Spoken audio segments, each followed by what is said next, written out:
Next, let's queer up sports. Basketball star Caitlin Clark is a victim of reverse discrimination. Really? In a recent segment on Outkick the Show with Clay Travis, the discussion centered around the WNBA and its rising star player, Caitlin Clark. Travis delved into Clark's impact on women's college basketball and likening her influence to that of legendary athletes in their respective sports, such as Ronda Rousey in UFC and Tiger Woods in golf. Travis emphasized the unprecedented nature of Clark's celebrity, asserting that she commands more attention than the entirety of women's college basketball itself.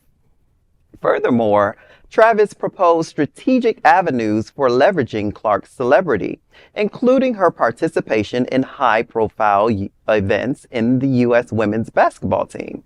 He argued such moves could not only enhance her personal brand, but also elevate viewership and interest in women's basketball at large. He then discussed a disturbing trend of anti-Caitlin social media rejection. He raised concerns regarding what he termed reverse discrimination directed at Clark. He suggested that Clark's identity as a straight, white athlete might be perceived unfavorably within the women's basketball community, which he suggested is predominantly comprised of minorities and lesbians. Travis implied that this discomfort with Clark's demographic profile could potentially hinder her reception in both women's college basketball and the WNBA. It's unclear whether this observation is grounded in reality or stems from a sense of paranoia. But as Caitlin Clark continues to make waves in the basketball world, the conversation around her influence and the dynamics of diversity and inclusion in sports is sure to persist. So my one question to this Travis guy is, where did he get his data? And is it actually factual? Like, this seems like some biased ass opinion that women's basketball is comprised of mainly minorities and lesbians. Like, where do we get these figures? So he didn't offer any figures in his, he just talked about it as if it was fact. So it was stemming from paranoia. Yeah. Okay. And homophobia, Clay Pigeon Travis, it's just a Trumper mouthpiece who has nothing better to do than be a shit stirrer. Boo sports ball casters. Yeah. So Media Matters has a whole catalog of misogynistic and chauvinist attacks that he's had on all WNBA, including, what's her name, Caitlin. They just have a list of everything that he said during the Final Four playoffs. So, what? Like, you can't have both. You can't, go off on them, go off on her for...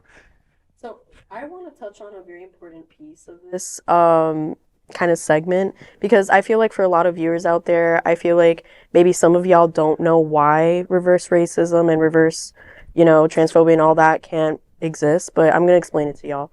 Very, very small terms. So, let's think of an individual basis, right?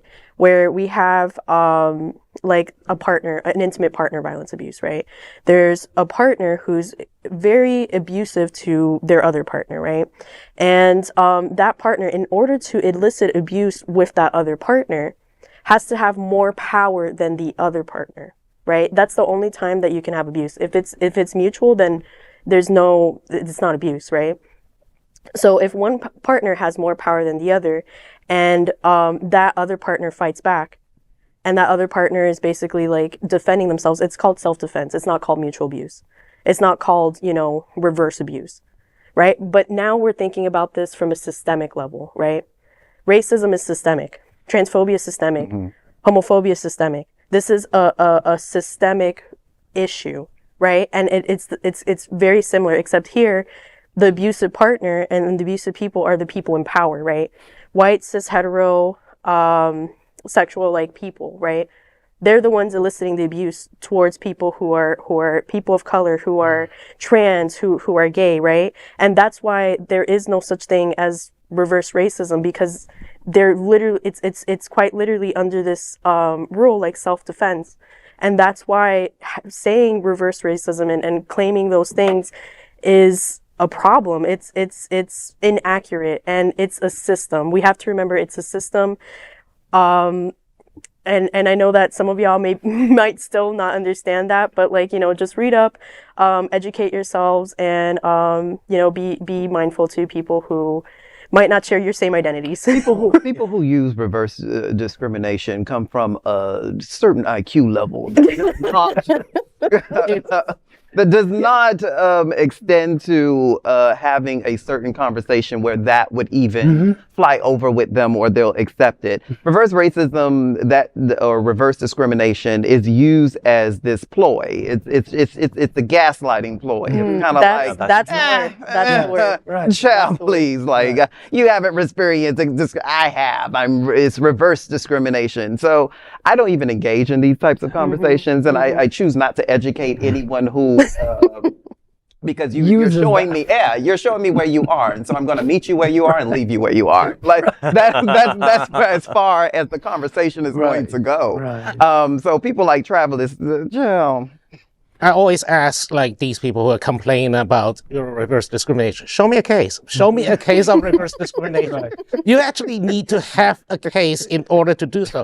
This reverse discriminations are, like so many conservative buzzwords, are created by Fox News and conservative organization as a boogeyman, you know, to like, oh my God, to tell their majority white, cis, hetero, you know, religious audience that, you know, they are the victim. They want to be the victim so bad. And then they get mad when we say that like something happens to us. Like, okay, whatever.